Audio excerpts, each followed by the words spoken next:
Hey, it's Andrew here. Welcome back to my channel where we talk about Social Security changes. In this video, we're going to talk about 5 great reasons to file for Social Security at age 62 and certain circumstances that actually might allow you to get bigger payments given the current laws and rules that are in place. These are laws that have already been approved and will benefit you now if you fall into these circumstances. On this channel, we talk about future Social Security changes that we expect to happen in the near future, but these laws are already in place and will benefit you to get larger payments if you fall into these categories. But before we get into it, don't forget to like this video and subscribe. I also have a second channel, so if you could do me a huge favor, click the link that's in the description of this video. Go and subscribe to my second channel. It really goes a long way in supporting my work. Okay, before we discuss the reasons why you should file at 62 and situations where you could get even bigger benefits at 62, let's first address the elephants in the room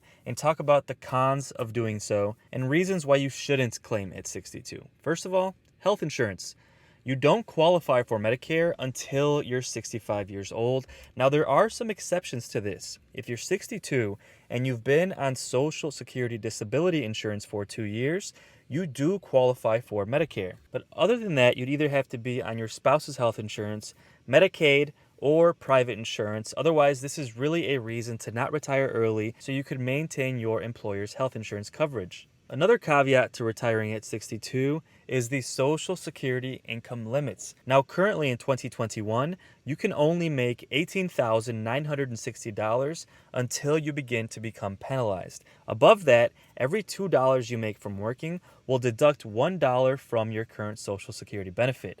At that point, it's usually not worth claiming Social Security if you're making above $18,960 per year. Now that that's out of the way, let's talk about the benefits of retiring at 62 and circumstances where you could actually make bigger benefits at 62 based off of the current laws. Number 1 is if you qualify for SSDI.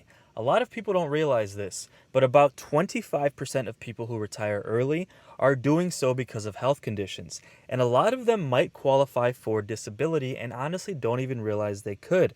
This is really important because at age 62, you could get your full retirement benefits if you're on SSDI and you won't be penalized at all. Now, if you take Social Security benefits, you will be hit with about a 30% penalty for taking benefits at 62, but Social Security disability insurance does not come with that penalty.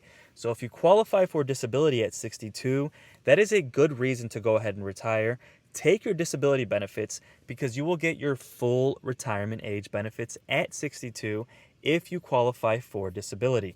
Now, that being said, it can be difficult to qualify for disability, and it's hard to fake this. So I know a lot of people hear this advice and say, hey, I'm just going to fake an injury, try and get SSDI, but it can be very difficult, but it's worth looking into. If you genuinely qualify for disability, it is a good idea to retire at age 62. Now, a second reason to retire at 62 can be a little bit morbid, but basically, if you have some health conditions and you don't expect to live that long, it could make sense for you to retire at 62 because you would get more benefits by taking them early as opposed to waiting if you're not going to live quite that long. Guys, hang with me. I know this can be a little depressing to talk about, but it's really important when it comes to your benefits. In this situation, you would want to do a break-even age analysis. So for example, on your screen, you'll see on the left-hand side, the blue line shows retirement at age 62. The green line shows retirement at age 70. Now, this is a generic example, and the exact numbers depend on your situation and what your monthly benefit is. But in general, if you wait until age 70, that is not going to pay off until you're 81 or 82 years old. You have to live a very long time for that to begin paying off, because although your payments are smaller at age 62, you're getting more of them. If you retire at age 62 as opposed to age 70, you're getting 8 years of more benefit payments, and those add up. So even though they're smaller, they do add up, and retiring at age 70 doesn't actually break even until you're over 80 years old.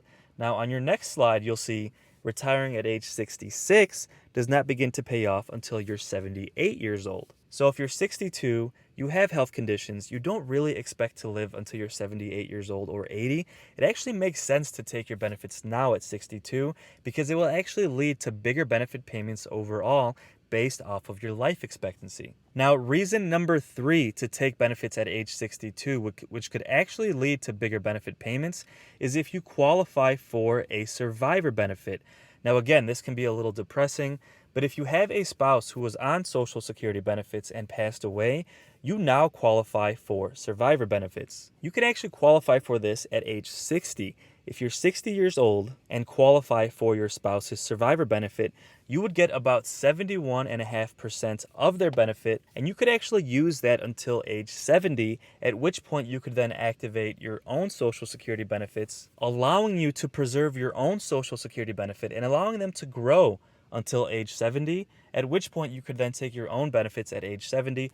But the survivor benefit could actually allow you to have a larger Social Security benefit at age 60 through 70 without tapping into your own Social Security benefit. Now, if you're disabled, you can qualify for this at age 50. And if you and your spouse had dependents who are under 18 or are disabled as well, they would actually qualify for this survivor benefit as well. And as a family, your total max monthly benefit could be up to 180% of what your spouse's benefit was before they passed away. So this can get a little complicated, but long story short, if you're 60 years old and have a spouse who passed away, you can qualify for their survival benefit, allowing you to retire early without being penalized for tapping into your own Social Security benefit. And these are laws that have already been approved and are currently in place. This would benefit you greatly, especially if you have kids who are under 18 or who are disabled who would qualify for survival benefits as well. And the cap for that, again, as a family, would be 180% of what your spouse's benefit was. Now, this leads me into the 4th reason to retire at age 62. This is even if your spouse is still alive, if you have children who are under 18, or if you have children who qualify for disability, you actually could get, as a family, once again, 180% of your full retirement age benefits. So, for example, if your full retirement age benefit is $2,000, but you're only 62, you retire, you're going to take a penalty on that. So to make it simple, let's say your payment is now $1,200. But if you have 2 children who also qualify for Social Security benefits from your account, they could actually take you up as high as 180% of your full retirement age benefit, which in this example was $2,000. So 180% of $2,000 is $3,600. So bottom line here, if you have a family and you have kids who are under 18 or kids who are adults but are disabled, you could actually retire at 62 and receive an even bigger payment than you would at full retirement age based off of your overall family benefit. I know this can be kind of complicated, but I hope that kind of makes sense. Bottom line here, if you have kids under 18 or kids who are disabled, your total family benefit could actually be much bigger than your full retirement age benefit, even if you take it at age 62, because your payment would be penalized, but then you would have your children's payment added on top of that, bringing you to a much higher total monthly benefit. And again, these are laws that are currently in place, have already been approved, and would lead to bigger monthly Social Security benefits. Now, the 5th reason to retire at age 62 is kind of a common sense reason, but if you simply need the money. If you're 62 years old, you can't work anymore, you need the money, you need to go ahead and take the retirement benefits. You basically have no choice. Now, some people end up in kind of a gray area situation where they do need the money, they can kind of hold off, but they're using credit cards to pay for their living expenses. That is a situation where you should take your Social Security benefits. If you're 62 years old, but you're using high interest debt to sustain your lifestyle, then you definitely should take your Social Security benefits. It does not make sense to pay 25% on a credit card to delay your Social Security benefits, which only penalize you about 8% per year, if that kind of makes sense. So mathematically, if you're using credit cards to maintain your quality of life, you should just go ahead and pay off those credit cards and take Social Security benefits early in order to avoid using this high interest debt, if that kind of makes sense.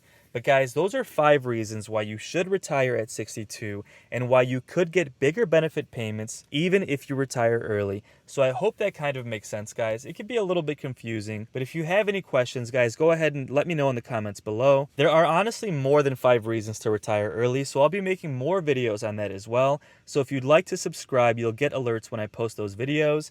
But guys, thank you so much for watching. I hope this video kind of helps you as you make your decision as to whether or not you want to retire early. And I will have more updates for you as well coming soon. So until the next video, take care and have a great day.